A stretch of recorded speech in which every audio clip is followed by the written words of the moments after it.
Assalamualaikum warahmatullahi wabarakatuh. Alhamdulillahirabbil alamin. Wassalatu wassalamu ala asyrofil mursalin sayyidina wa maulana Muhammadin wa ala alihi wa ashabihi ajma'in. Amma ba'du. Qala rabbi shrah li sadri wa yassir li amri wahlul 'uqdatam min lisani yafqahu qawli. Wa ba'du. Yang pertama, yang mulia dan yang kita hormati ayahanda Tuan Guru kita Kiai Haji Mustafa Bakri yang hari ini sekaligus sebagai mudir Ma'had Pesantren Mustafa Baru, sekaligus sebagai salah satu mustasar PDNU, sekaligus juga sebagai ketua terpilih PDNU Kabupaten Madenata yang mudah-mudahan hormati. Selanjutnya yang mulia dan yang kita hormati ayahanda Prof. Surya PWNU Sumatera Utara Haji Kiai Haji Bahuddin Nasution LC, sekaligus sebagai Prof. Surya PCNU Kabupaten Madinah. Dan yang mulia dan yang sama kita hormati Kiai Haji Abdullah Hanif Nawawi, saya memanggilnya Gus Hanif saja, yang alhamdulillah pada kesempatan siang ini bertindak sebagai moderator, sebagai narasumber atau sebagai penceramah untuk kegiatan bikin peradaban pada siang hari yang berbagai ini. Untuk diketahui, beliau selain sebagai penceramah atau narasumber, beliau adalah salah satu pengurus di LPM, Lembaga Mahfud Masyarakat PBNU di Jakarta. Dan kami kata juga beliau adalah salah satu pengasuh pondok pesantren di Gorontalo, bukan di Jakarta ya, di Gorontalo. Selanjutnya kami ucapkan selamat datang di Sumatera Utara, tepatnya di Mustafa Baru. Mudah-mudahan pelawat pertama berkesan. Selanjutnya nanti kata orang mendidik terserah Anda. Mudah-mudahan tidak usah untuk datang ke tempat kami ini. Bapak dan Ibu sekalian, selanjutnya yang mulia dengan kami hormati para tuan-tuan guru kami, para masyaikh, para alim ulama, para kiai pondok pengasuh pondok pesantren di Kabupaten Madinah, hadirin dan hadirat para peserta halaqah peradaban yang nama dan asal dapat kami sebutkan semuanya dengan tidak melupakan masalah kami yang kami muliakan dan kami banggakan. Bapak dan Ibu sekalian yang kami hormati, pertama saya tentunya mengucapkan terima kasih kepada sahabat-sahabat panitia yang telah memberikan kesempatan kepada kami untuk mendampingi Gus Hanif di depan ini. Tapi terus terang ini bukan karena kami ayahanda yang terbaik, apalagi kami masih santri, sehingga sebenarnya kami duduk di sini. Tapi karena sudah diperintah Kiai, maka tidak ada kata menolak. Kami saling menolak saja. Karena katanya dalam tradisi pesantren itu pantang kita untuk menolak perintah Kiai bisa kuat. Jadi mohon izin nanti kepada ayahanda semua, bila nanti dalam penyampaian kami ataupun dalam rangka melaksanakan tugas moderator kami itu tidak sebelumnya menunjukkan kita semua, karena kami saat ini juga masih dalam senang belanda. Apalagi yang kami moderator ini sosok tokoh yang disampaikan tadi sudah nasional ini, bahkan sudah internasional. Jadi kalau saya itu masih internasional ini Bu, internasional namanya Bu. Kalau internasional itu dengan internasional itu bedanya itu kayak langit dan bumi itu Bu. Kalau internasional itu kan sudah kemana-mana dan di mana-mana. Kayak Bu, nah, kalau saya itu bukan kemana-mana dan bukan di mana-mana. Jadi begitu Bu, ya. Baik Bapak dan Ibu sekalian, hadirin dan hadirat, para tuan-tuan guru kami yang kami hormati, barangkali sekedar untuk membuka acara ini saya sebelumnya sebagai tugas moderator adalah membacakan kurikulum kita. Barangkali karena narasumber kita yang pertama yang akan tampil adalah Ustaz Suhaimi sesuai dengan kesepakatan dengan Gus Hanif, Maka barangkali sebagaimana yang menjadi peraturan dalam kegiatan moderatori seperti ini, maka kewajiban kami adalah untuk membacakan kurikulum PT dari narasumber kita hari ini. Jadi baiklah, sebelum kita panggil narasumber kita ke depan, kami sampaikan bahwa narasumber kita yang pertama adalah Pak Ustadz Kiai Haji Ahmad Suhaimi LCMA. Beliau lahir pada tanggal 5 November tahun 1994. Untuk pendidikan beliau itu dilalui pendidikan formal di SD Darussalam Padalarang Cigatal, kemudian tingkat MTS dan MA di Pesantren Mustafa Baru, kemudian untuk jenjang S1 dan S2 yang pertama itu di Al-Ahqaf University Yaman, Hadramaut. Kemudian selanjutnya pendidikan non formal beliau juga dilalui selain di Pondok Pesantren Mustafawiyah juga di Darul Ghuraba Yaman, fokus kajian hadis. Kemudian di Mahat Idrus Yaman, fokus QA. Kemudian di Ribat Paling Yaman, selanjutnya di Darul Mustafa Yaman. Kemudian riwayat penulisan buku, beliau telah menulis yang pertama skripsi untuk jenjang S1 dengan judul Tiasul Iqbal. Kemudian untuk tesis S2 dengan judul Atharut Tibbi Al-Hadis di Takjiri Al-Mustaqim, yang kalau kita artikan mungkin dalam bahasa kita pengaruh keilmuan kedokteran modern dalam perubahan kira-kira begitu prosesnya dan masih banyak lagi tentunya tulisan-tulisan mungkin jurnal yang pernah beliau tuliskan namun belum dipilihkan.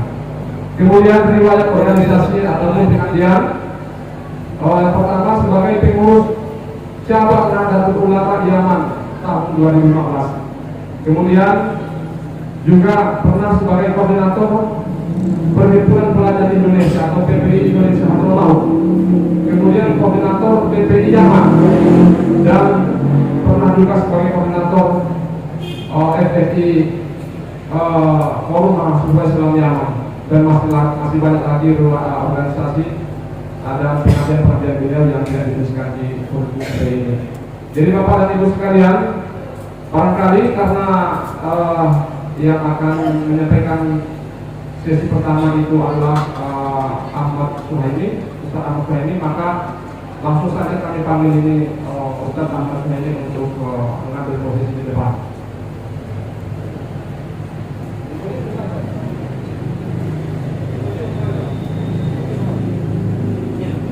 Bebas, bebas.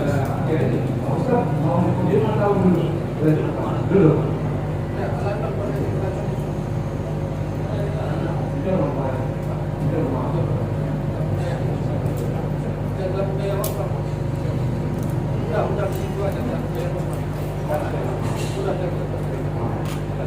Kami silakan kepada Ustaz Ahmad Suhaimi debat ke depan.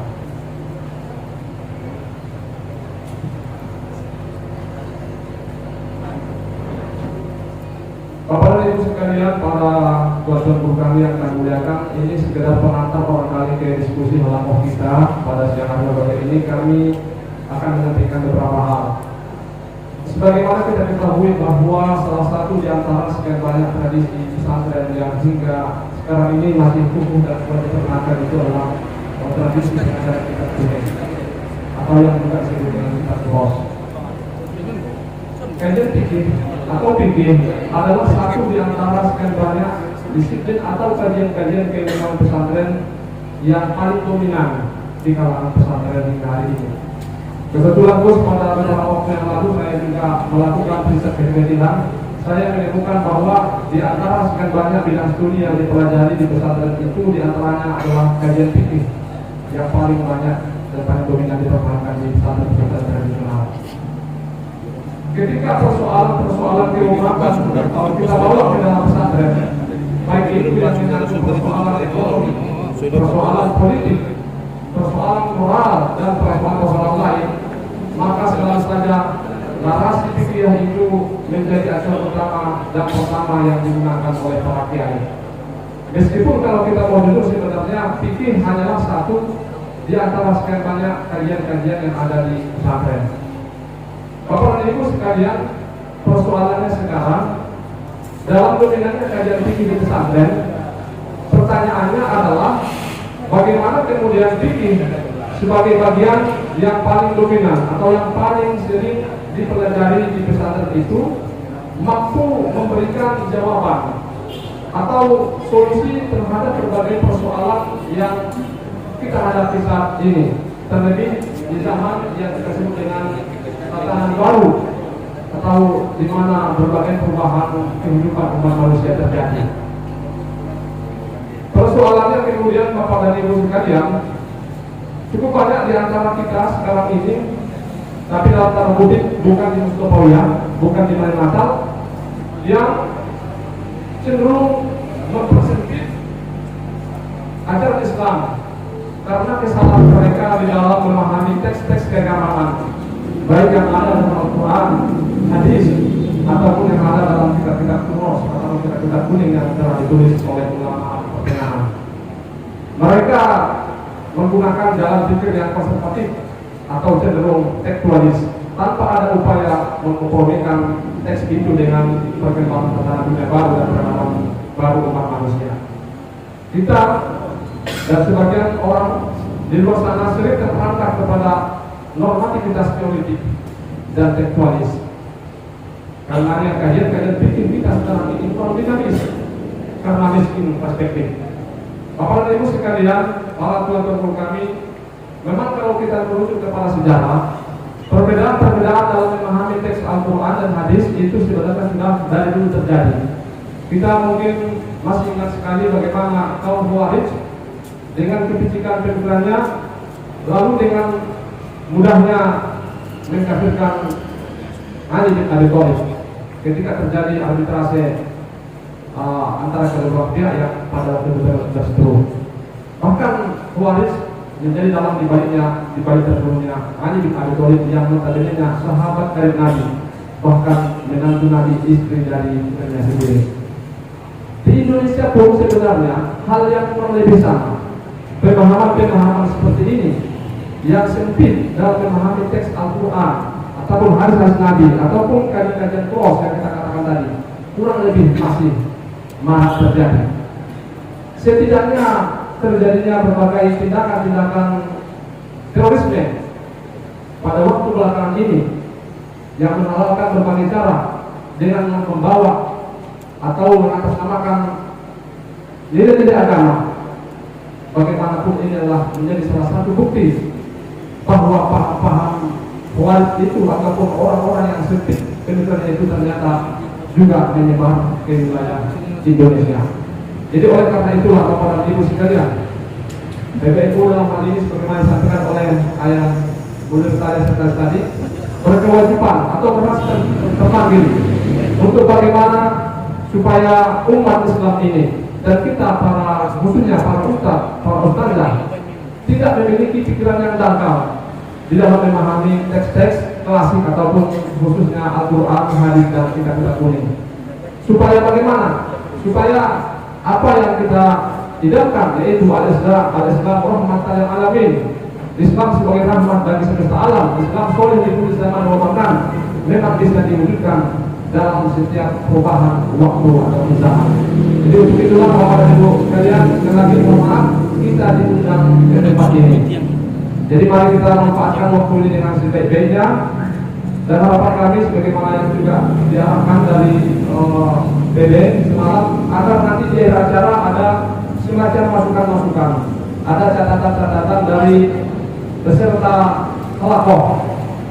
Ini kami sampaikan ke Gus Anik ini, undangan kita ini yang kita undang adalah seluruh pemimpin pondok pesantren Gus yang ada di Malinatan. Jumlahnya 23 pesantren. Dan kami sampaikan Gus, 20 dari 23 pesantren yang ada itu 20 dan antaranya adalah didirikan oleh santri alumni Mustafa Purwanu yang kita hari ini ada di sini. Jadi itu harapan kita supaya nanti semacam gagasan-gagasan ini ataupun hal-hal baru ini, masalah baru ini bisa dibawa nanti ke PB untuk didiskusikan nanti di tingkat konferensi internasional yang akan dilakukan pada tahun 2023 nanti. Bagian Bapak dan Ibu sekalian, ada dikatakan bahwa Rasul iza iktasa'iltuhum iktasa'asadaruh, seorang laki-laki ataupun orang yang ketika ilmunya katanya semakin luas, wawasannya semakin luas, maka luas pula lah hatinya. Kalau hati kita luas, maka kita tidak seperti mereka yang ada di sana. Mereka yang mudah mendekat-dekatkan dan mudah menumpahkan darah. Itu saja barangkali sebagai pengantar dari kami kepada kita semua.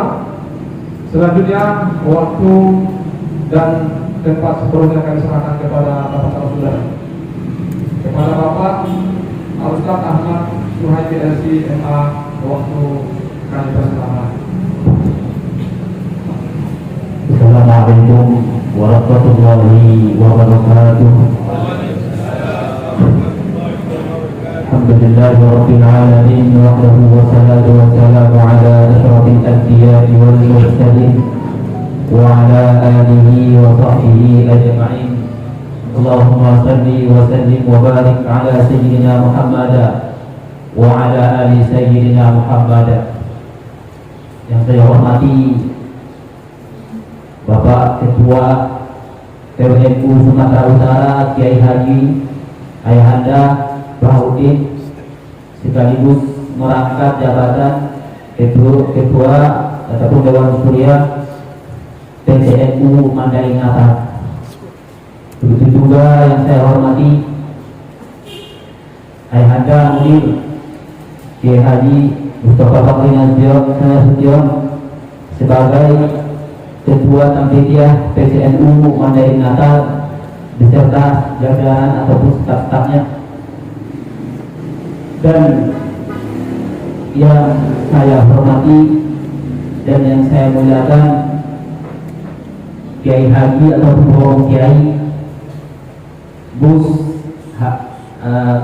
Abdullah Anik, yang mana saya sebelumnya minta maaf soalnya tadi moderator minta saya dua. Akhirnya ini saya sudah satu tua lagi. Sebenarnya saya nggak tahu kan, namanya juga moderator pembawa acara jadi manut. Apa yang dibilang moderator manut. Namanya juga biar kita namakan disiplin, apa yang dibilang moderator manut. Jadi sebelumnya saya minta maaf karena ini mengamanahkan amanah yang datang dari moderator. Dan yang saya hormati dan yang saya banggakan ayah-ayah guru, tuan-tuan guru kami, romo-romo kiai-kiai dan juga Mbak Tayat ataupun Mbak Kiai dan umumnya peserta halaqah tinggi peradaban yang sudah sempat hadir pada kesempatan hari ini. Alhamdulillah, yang sangat besar bagi kita bisa diperkumpulkan di halaqah seperti ini yang sangat luar biasa.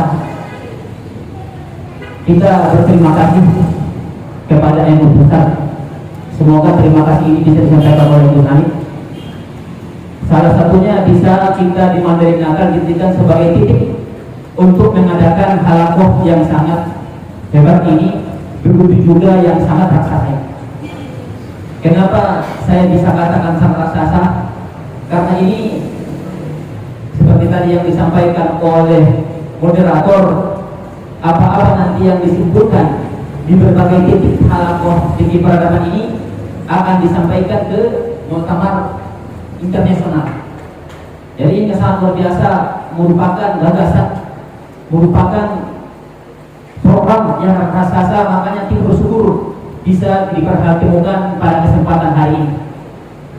Kemarin pas saya jujur saja, pas saya kemarin ditawarkan ataupun melihat tema pembahasan ini, saya sudah langsung kepikir tujuannya mau kemana. Kenapa saya bilang seperti itu? Pikir peradaban dan kebangsaan, begitu juga siasat. Melihat judul ini, sekilas saya melihat membaca judul ini, saya sudah tahu ini mau diakan di mana ini. Kenapa? Karena kita sedikit bercerita.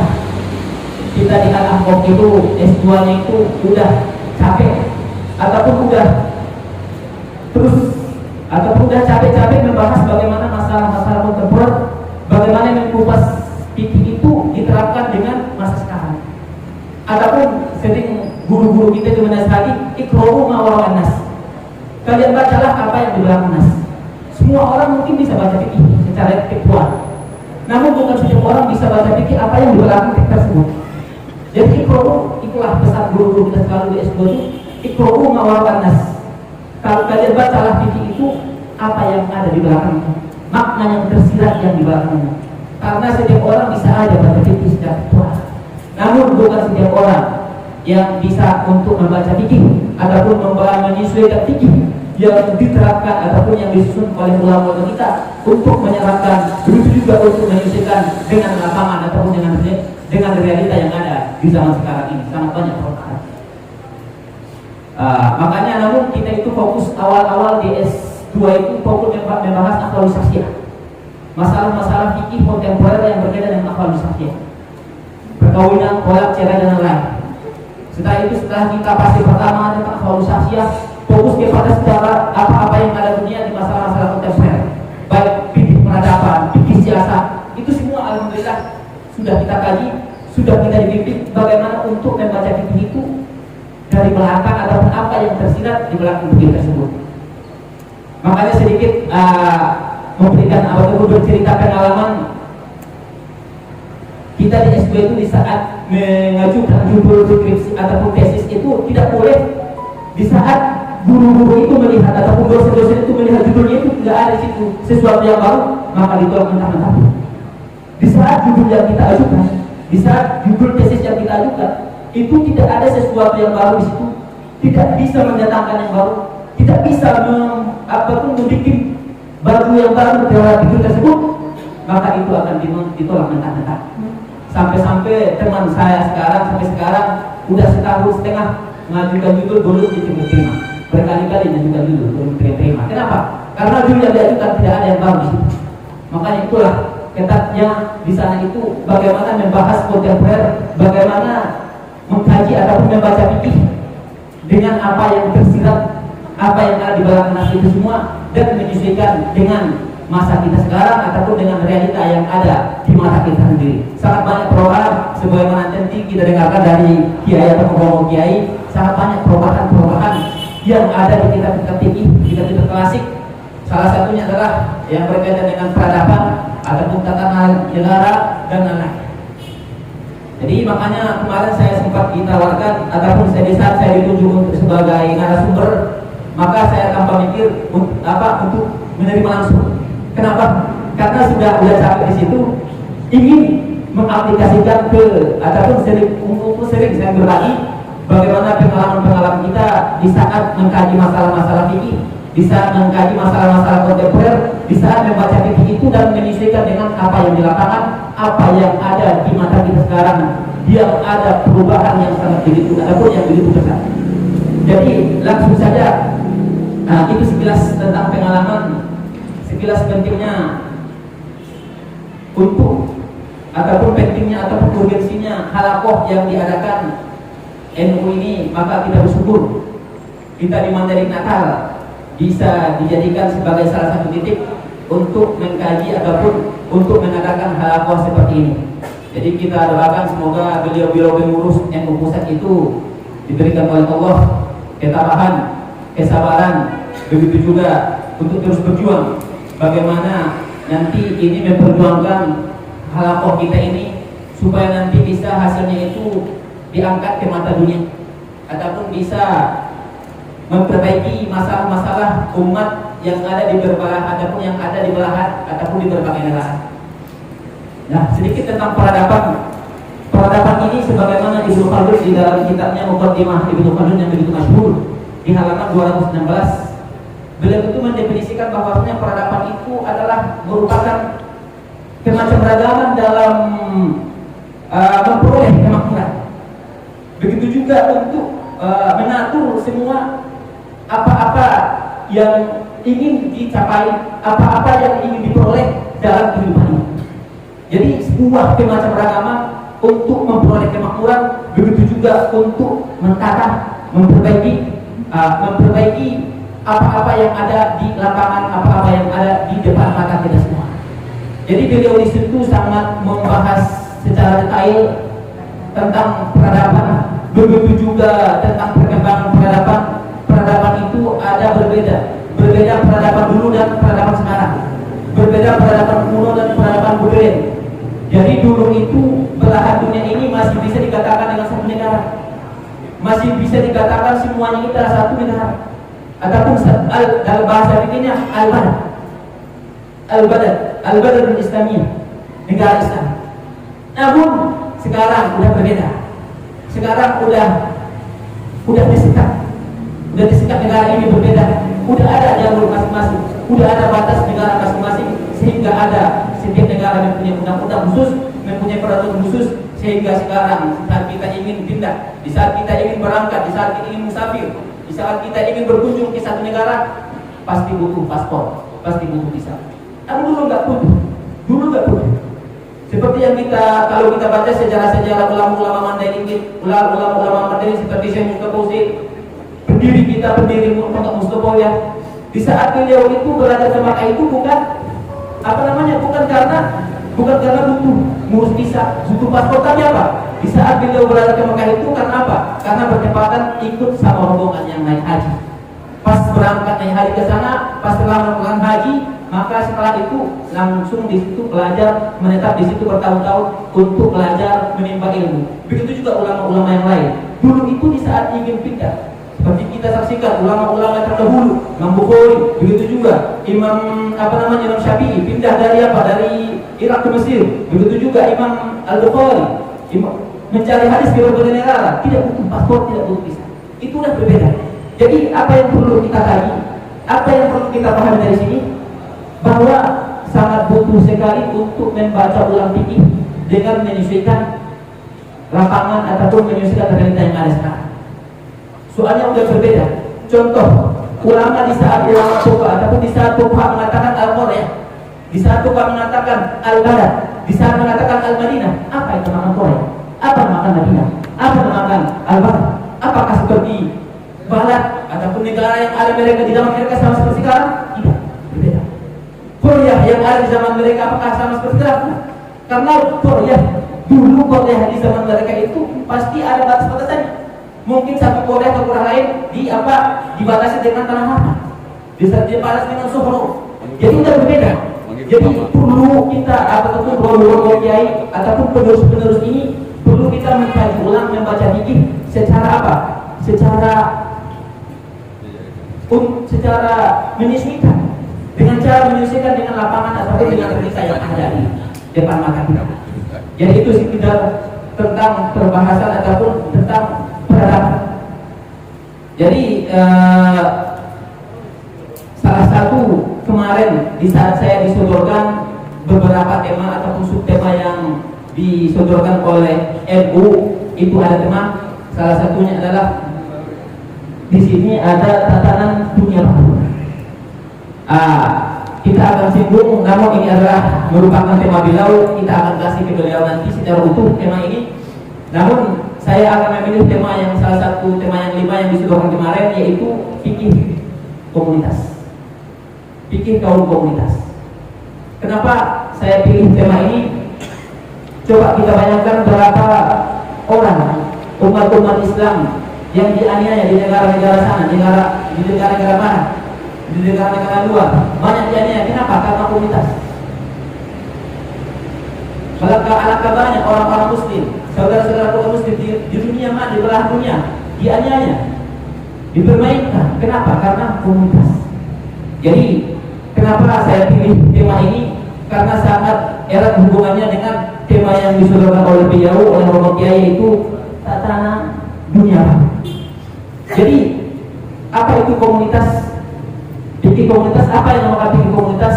Yaitu memahami hukum-hukum yang berkaitan dengan kaum minoritas. Sebuah kaum di tempat ataupun sebuah kelompok orang bertempat di suatu tempat, di suatu daerah, baik itu kabupaten, baik provinsi, baik negara, yang mana mereka itu berbeda dengan jumhur ataupun dengan mayoritas di tempat tersebut. Baik berbeda dari segi agamanya, dari segi pemahaman, dari segi suku, dan dari segi yang lain. Itu yang dinamakan komunitas. Jadi hukum-hukum yang sangat berkaitan dengan komunitas sangat sekali. Akan saya contohkan, akan kita bikin contoh, ataupun akan kita jelaskan sampel dari fikih ibadah, dari fikih muamalah, dari fikih munakahat, dan dari fikih jinayah.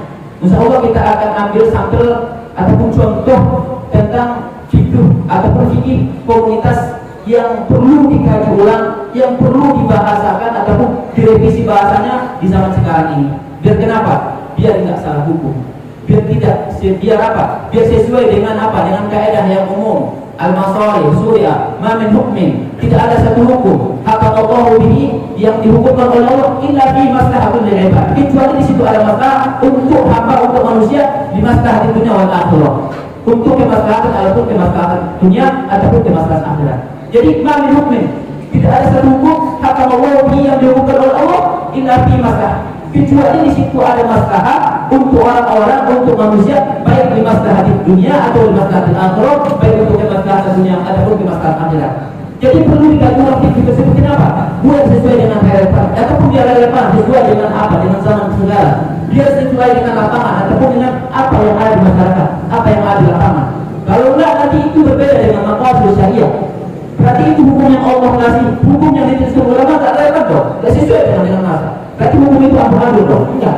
Namun perlu kita bahas ulang lagi, perlu kita teliti lagi, perlu kita kaji lagi, supaya apa? Supaya hukum yang dituliskan ataupun yang disebutkan ulama-ulama, yang disebutkan fuqaha itu sesuai dengan relevan ataupun sesuai dengan lapangan, dengan tatanan baru ataupun tatanan dunia baru. Jadi seperti itu. Jadi fikih komunitas itu tadi adalah hal-hal yang berkaitan dengan orang-orang minoritas ataupun orang-orang minoritas yang ada di satu tempat, yang ada di satu daerah, baik di kabupaten, baik provinsi, baik negara, dan seterusnya. Contoh fikih komunitas, umpama sholat Jumat. Mungkin di sebagian negara orang-orang Islam akan kesulitan untuk melaksanakan sholat Jumat pas di waktu itu. Akan kesulitan. Kalau tempat kita laksanakan sholat Jumat di waktu itu akan kesulitan. Kenapa? Mungkin karena mereka ada tekanan dari pengajar di perusahaan, tidak boleh sholat kecuali jam sekian. Ataupun mereka tidak bakal makan nanti kalau tidak mengikuti peraturan yang ada di negara tersebut. Jadi kalau mereka melaksanakan sholat Jumat di waktu zuhur itu akan kesulitan. Terus apakah ada solusi atau enggak? Apakah ada solusi enggak disebutkan fuqaha? Jadi seperti itu kita katakan bahwasanya para fuqaha, kebanyakan fuqaha mengatakan sholat Jumat itu harus waktu zuhur, harus setelah tergelincir. Namun ada di sana sebahagian ulama mengatakan dari kalangan Hanafi, dari kalangan Hanafi Ibnu Mufti, di dalam kitab Al-Mu'ni, di dalam kitab Al-Mu'ni Syarhul Mu'ni, Al-Mu'ni Syarhul Mu'ni, di sana beliau mengatakan bahwasanya bahwa sholat Jumat itu waktunya seperti sholat bisa dikerjakan seperti sholat raya. Boleh sebelum tergelincir matahari, begitu juga nanti boleh saat dibahas Ibnu Qudamah dalam kitabnya yang masyhur, Ibnu Qudamah Al-Mughni, Ibnu Qudamah mengatakan boleh juga dilaksanakan sholat Jumat itu sebelum subuh ataupun sebelum tergelincir matahari. Jadi hal-hal seperti ini perlu kita kaji. Kenapa? Untuk mengasih solusi kepada umat yang ada di sana, kepada umat minoritas, supaya mereka apa? Supaya mereka tahu bagaimana apa yang mereka laksanakan di sana, di negara sana. Jadi perlu kita kaji, kita butuh untuk mengkaji, untuk membuat solusi, untuk mengeluarkan solusi bagi kaum minoritas yang di sana. Contoh yang lain, umpamanya mereka yang Islam di negara yang kebanyakannya yang mayoritas adalah non-Muslim, kafir. Mereka mau makan daging, mereka mau makan ayam. Bagaimana hukumnya? Bagaimana hukumnya? Sementara sebagaimana di dalam kitab di dalam kitab Al-Iqna mengatakan bahwasanya kalau umpamanya seseorang tersebut bertempat tinggal di negara yang kebanyakannya Majusi ataupun kebanyakannya kafir, apakah boleh dia memakan daging di daerah tersebut? Kita akan baca dari kitab dari kitab Al-Iqna punya Khatib Syirki. Apa kata beliau?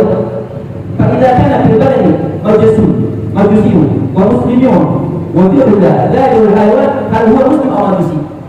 Apabila seseorang berada ataupun apabila di suatu tempat, di satu negara, di satu daerah, di situ ada majusi, begitu juga di situ ada muslim, bercampur muslim. Namun apakah kita tidak tahu yang membeli hewan itu siapa? Apakah muslim atau majusi? Apakah muslim atau non muslim? Hal yahillu akuluhu lisyaki bidarahi al-mubin.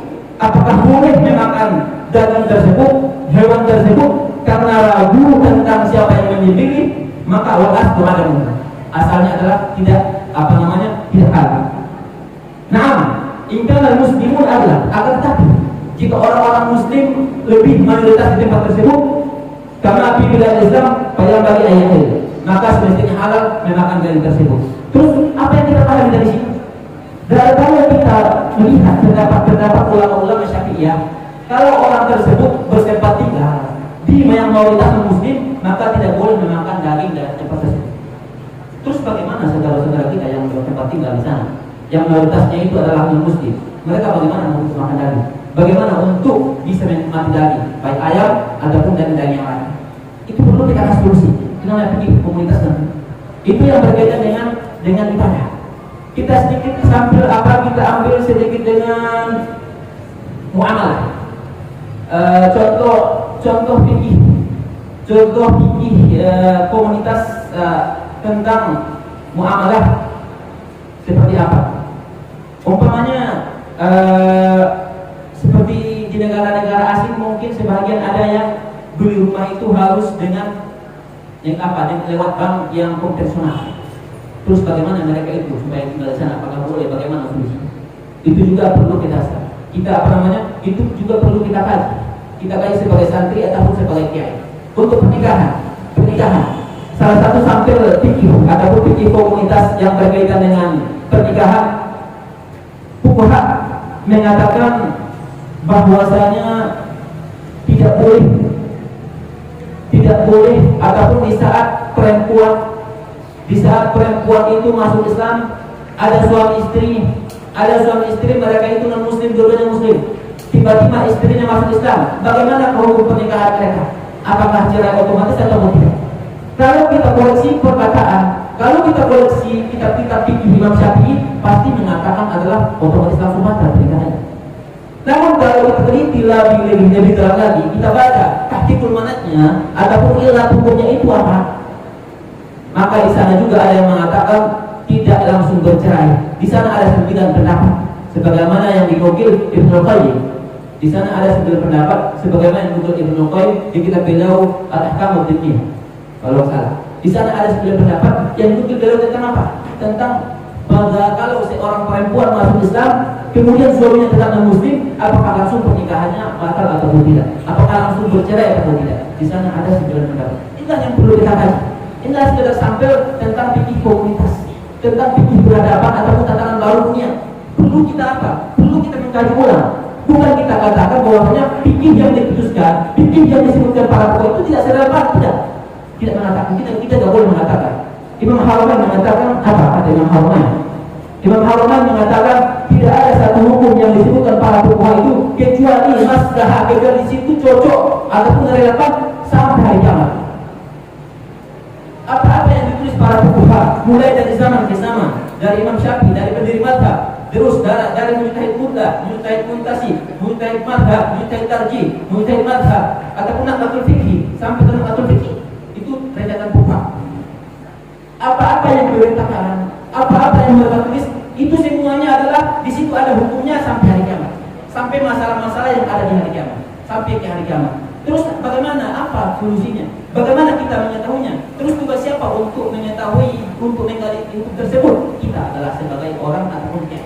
Kita sebagai apa? Romo kiai. Kita sebagai santri, warga Nahdien, warga NU yang ingin mengkaji ulang apa yang seperti yang disampaikan tadi, apa yang di belakang nas tersebut. Itu Romo Anas, bacalah apa yang ada terkandung di belakang nas tersebut. Jangan kalian baca apa yang di nas itu yang itu aja diaplikasikan.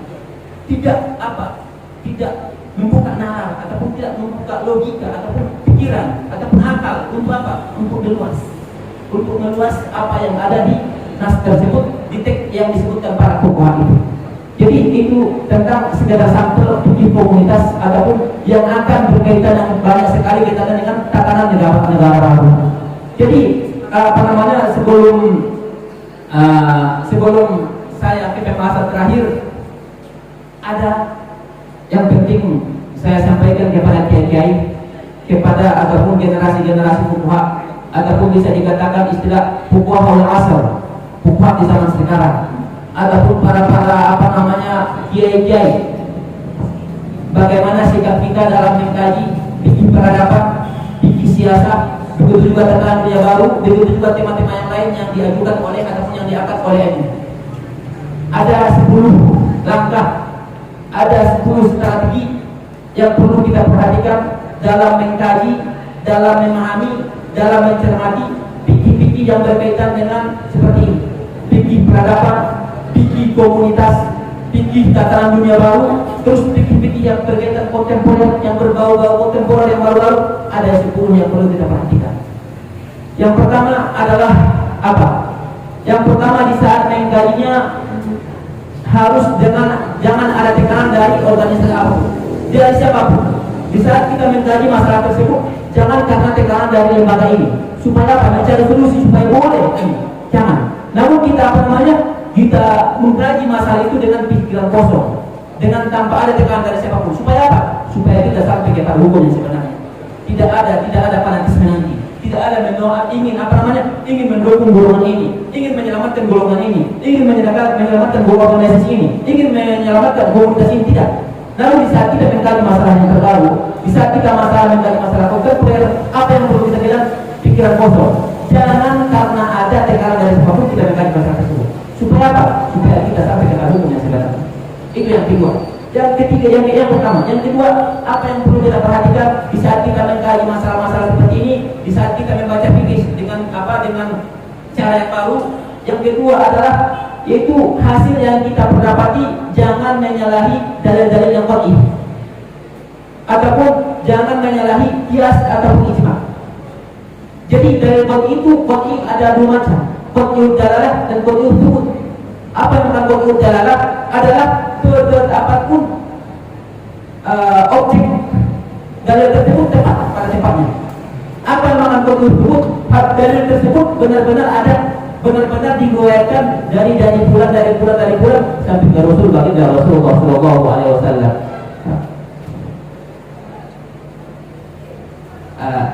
Oke, terima kasih moderator.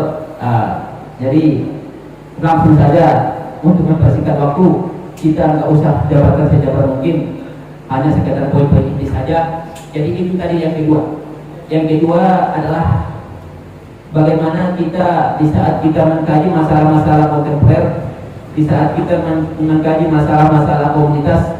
Yang kedua, hasil yang kita peroleh, hasil yang kita rumuskan nanti, jangan menyalahi dengan Al-Quran, dengan dalil-dalil qat'i, ataupun dengan qiyas seperti itu, ataupun dengan hadis-hadis yang mutawatir. Itu yang kedua. Kenapa kalau kita mengatakan seperti itu? Kalau kita merumuskan yang bertentangan, yang berseberangan dengan dalil-dalil qat'i, maka itu adalah perbuatan yang haram, perbuatan yang melanggar ijma', yang tidak sesuai dengan ijma', sebagaimana yang dinukil Ibnu Hajar dalam Taqriyah. Itu yang kedua. Yang ketiga, ketentuan yang ketiga, saat kita merumuskan suatu ataupun saat kita membaca fikih dengan cara yang baru, apa yang perlu kita pahami? Bahwa hasil yang kita peroleh jangan nanti berseberangan dengan dalil yang qat'i.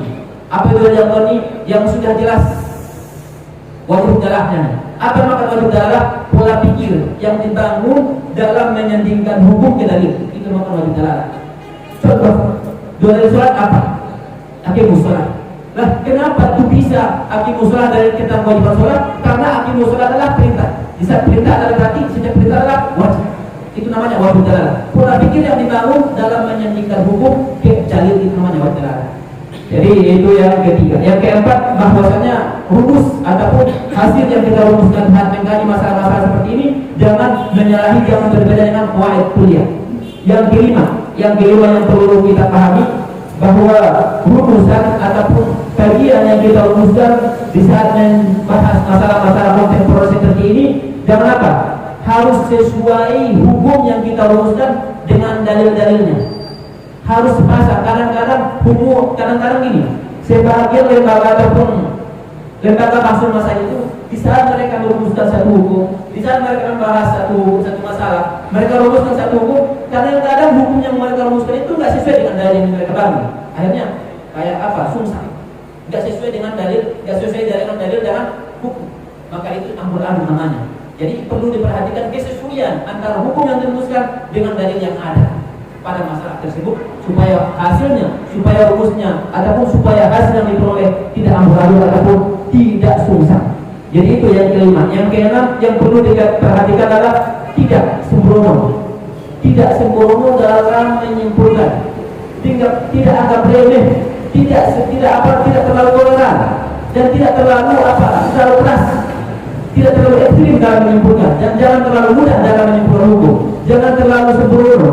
Nah, jadi sembrono ini ada macam, sebagaimana dinukil oleh Ibnu Qayyim di kitab Al-Amrul Waqi'. Jadi jangan sembrono dalam merumuskan masalah, dan jangan sembrono dalam menyandingkan ataupun menyandarkan sebuah hukum ke satu dalil. Itu yang dikatakan oleh ulama-ulama dalam merumuskan satu hukum. Yang ketujuh yang perlu diperhatikan adalah jangan jangan di saat kita merumuskan satu masalah, jangan mengikuti ataupun jangan mengambil rukhsah kemudahan dengan sebegitu rupa, namun harus ditimbang kemaslahatan dan mafsadahnya.